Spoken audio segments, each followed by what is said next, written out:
Өнөөдөр та бүхэнтэй гипоталамус буюу үнжит тарих болон дотоод шүүрдийн булчирхаануудын талаар физиологийн талаас тайлбарлах болно. За энэ нь үнжит тарих өөрөө хаана оршдог вэ гэхээр их тархины гол буюу одоо энэ тур гэмэл шиг хэлбэртэй ясны ингээд ийм тэнд ингээд дүүждэгдсэн маягтай жижиг хэмжээтэйгээр оршдог. Энэ тархины хувьд бодлол бүх дааврыг ерөнхийдөө бол маш их зохицуулдаг. Мөн дээрэс нь дотоод шүүрлийн булчирхаануудын ингээд гол цөм нь буюу одоо төв гэж үздэг.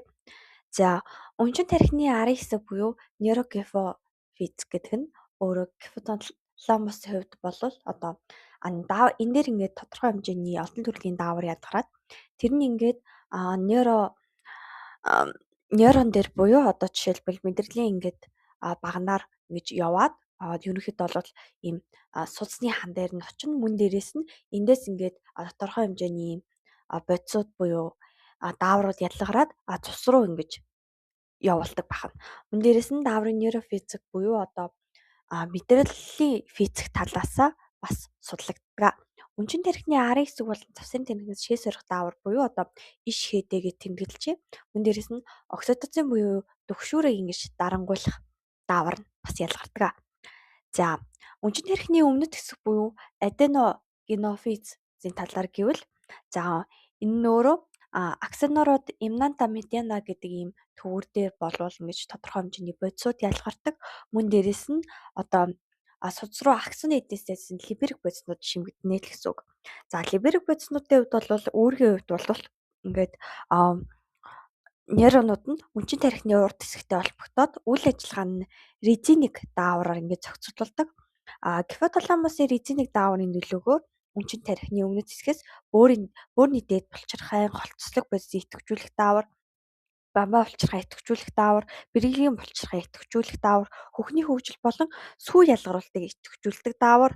Мөн дээрэс нь гипоталамусын энэ хэсэгтэр нь сэтгэл түгшилтийг дарангуйлдаг морфинтэй төстэй бодисууд буюу одоо энкефалин мөн дээрээс нь эндорфин гэдэг ийм бодиснууд нь ингээд цус ингэж ялгардаг бол зарж байгаамаа.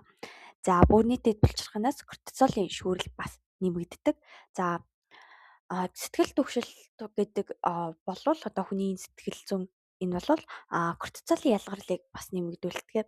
Тэгэхээр окситоцин нь сэтгэл түгшилтийг дарангуйлж кортизолын ялгарлыг арай гайгүй болгодог байна. За гипоталамус их тархины гадар болон их тархины гадар 22 нас хүртэл одоо хүний тарих бүрэн хөгжиж дуусдаг. За энэ дээр юу гэсэн үг вэ гэхээр одоо жишээлбэл их тархины гадар өөрөө бор гадар нь өөрөө хамгийн их байдаг хэсэг нь уртлын буюу тухны хэсэг дээр ер нь тарих дээр байдаг. За энэ нь бол одоо сэтгэл хөдлөлийг бас чухал үүрэгтэй. Мөн дээрээс нь гипоталамусын нейроны энэ шүүрэл нь ихсэж мөн бус дээрээс нь нейромедиатор буюу одоо мэдрэлийн хэсгийн хүлээн аваар дээр ялгаруулдаг. За дааврын химийн бүтцийн үед бол одоо стерео дааврууд гэж байгаа. Энэ дээр бөөрийн дэд булчирхай хоцлог бусыг ялгаруулж байгаа кортизол гэдэг даавар байгаа. Альдостерон гэдэг даавар байгаа. Өндөвчийн эстроген буюу одоо эмэгтэй даавар, прогестерон болон эрэгтэй дааврын хувьд бол тестостерон гэдэг даавар байгаа. Жишээлбэл хүнд бол тодорхой хэмжээний буюу эрэгтэй насны хувьд бол одоо ингээд ийм байх хэрэгтэй гэдэг норм ингээд зааж өгсөн байдаг. За хэрвээ ямар нэгэн байдлаар тестостерон даавар ялгархгүй юм уу ингээд бага хэмжээтэй гарлаа гэж бодоход эрэгтэйчүүдийн хувьд бол мэдээж булчингийн мас нэмэхгүй мөн дээрээс нь сахал өсөнд урахгүй тэг бас дээрээс эмэгтэйлэг ааштай болдог ч юм уу эсвэл суугны өсөнд урахгүй хөвлийн сөрөг нөлөөтэй. Харин эмэгтэй хүний хувьд бол энэ нь ингээд тодорхой хэмжээний байх ёстой хэмжээгээсээ бага гарчих юм бол суугны ус урахгүй мөн дээрээс нь умдагны ус ургадаг байна. За өндөвчний хувьд бол эстроген даавар нь яадаг вэ гэхээр эстроген даавар хэтгэлэлтэй эмэгтэйчүүд яадаг вэ гэхээр сарын тэмдэг нь өвддөг шинж тэмдэг илэрнэ. Хэрвээ эстроген даавар хит бага байвал сарын тэмдэг бас ирдэггүй байна. За тироксин, тиротронин, адреналин, проадреналин гэдэг дааврууд байгаа. За адреналин үед бол одоо стрессийн даавар гэдгээрээ олонний нүдэнд мэдэгдэг. За тироксин, тиротронин гэдэг дааврууд нь өөрөө бамбаа булчирхаанаас ялгардаг дотоод шүүрлийн дааврууд. За уурга пептидээс гаралтай даавруудын үед бол одоо шээ сорих дааврууд Мөн дээрээс нь окситоцин, инсулин, глюкагон гэдэг даавар байгаа. Инсулин нөрөө за нойр булчирхаанаас ялгардаг. За хэрвээ нойр булчирхаанаас инсулин ялгархгүй бол одоо бид нар инсулинд хариулдаг шүү дээ. За мөн дээрээс нь дааврын хүслийн үед бол одоо пептидс гаралтай дааврууд гэж байгаа. Энэ дээр одоо ший сорих даавар хүртэл ордог. За мөн дээрээс нь одоо нойр булчирхантай холбоотой инсулин дааврууд, хвчлийн дааврууд ордог. Стероид төрлийн даавруудын үед бол одоо бөөрийн дээд булчирхайн хослог даавар дээр холестериноос бас үүсдэг. Мөн дээрээс нь одоо төмсөг өнд өвчнөд үүсдэг дааврууд дээр бас нөлөөлдөг. За амин хүчлийн гаралтай даавруудын үед бол одоо тиреод буюу Т3, Т4 гэж одоо тэмдэглэгдсэн байдаг бамбай булчирхайн даавар. За жишээлбэл Т4-ийн дааврын үед бол одоо их гарах юм бол бамбай булчирхайн дутагдал гэж онш толдорно. За тэгэхээр нөгөө нэг яг ингээд нүд нь ингэж бүлтрэх гэж байгаа юм шиг болж ерөнхийдөө бол хоолой нэм бахмилхий шиг болно гэсэн үг. Хэрвээ ингээд хитрхи их гараад байвал за TSH гэж бас даавар байгаа. T дааврын үед өндөр гарах юм бол одоо бамбай илүүдэлтэй болдог байгаа. Тэгэхээр бамбай илүүдэлтэй хүн бол бамбай ийм хортлогонд байнга ордог байна. Мөн дээрээс нь бөөрийн дээд булчирхайн тархилал давхаргын дааврууд бас хамрагдана. Мөн дээрээс нь одоо сэтгэл төвшөлт болон иймэрхүү булчинд бас нөлөө үзүүлдэг байна. Тэгэхээр ерөнхийдөө бол булчинтай болох мөн дээрээс нь ингээд сэтгэл төвшөлтөнд хүртэл ингэж нөлөөлдөг байна. За бөөрийн дэд булчирхайн холцлог даавруудын үед бол ийм төрлийн буюу энэ доор гарч байгаа ачлан дааврууд ялгарна.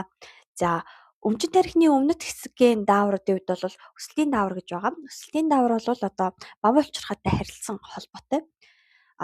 Яагаад гэвэл өсвөр насны хүүхдүүдийн өсөлтийн даавар өндөр гарах хэрэгтэй байдаг. Яагаад тэр хүүхдүүд бол өсөж байгаа болохоор. Бамбай булчирхайн Т4, Т3, TSH гэдэг үзүүлэлтүүд нь энгийн бус байгаад эхлэхээр яадаг вэ гэхээр бамбайн тэр зангилаа гэсэн юм онштой болоод эхлэхээр яадаг вэ гэхээр одоо бид нарт одоо гаднаас буюу идж байгаа кальц болвол ингээд ясанлуу хүрэгдэхгүй болж эхэлж байгаа.